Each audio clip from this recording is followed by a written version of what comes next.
भारत के हिंदुओं, इस कथा से सुनाने का तात्पर्य इतना है, जैसे हनुमान जी ने राम जी से जोड़ने का काम किया, वैसे ही अब भारत के हिंदुओं को अपने गांव, प्रदेश और क्षेत्र और जिला को मणिपुर, बंगाल, बांग्लादेश, नूह, मेवात अगर ना बनाना हो तो हम हिंदुओं को भी अब जात पात से ऊपर उठ करके एक होना पड़ेगा।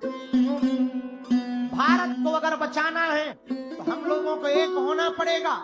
अब बाहर निकलना पड़ेगा। हम लोग इतने उदारवादी लोग हैं, रामचरितमानस को जलाया, पालघर में संतों को मारा, युद्धा के 35 टुकड़े किए, कोलकाता की डॉक्टर बिटिया के साथ निर्दयता के साथ अत्याचार किया और उसको भी मार दिया।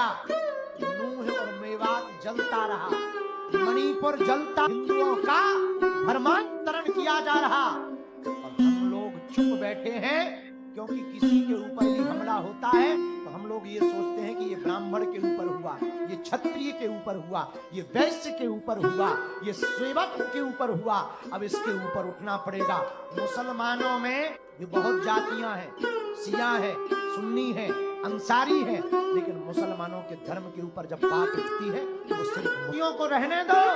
अब घर से बाहर निकलकर हम लोगों को हिंदू होने पर गर्व करना पड़ेगा।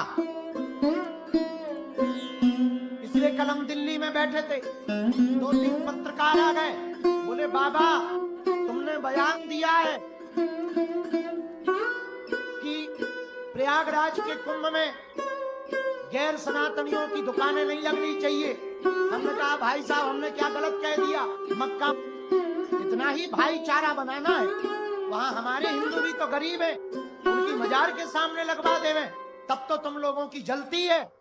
इसलिए अब सुन लो कान खोलकर, अब वो हिंदू नहीं है कि तुम छेड़ोगे और ये डर करके भाग जाएगा। मेरे पागलों, हमने हिंदुओं के लिए प्रण लिया है कि अगर तुम छेड़ोगे तो हम छोड़ेंगे नहीं तुमको। अब वर्तमान में बुरी दुर्दशा है हिंदुओं की। कुंभकर्ण के बाद कोई सोया है तो हिंदू सोया है। कथा से केवल हिंदू हिंदू कहने से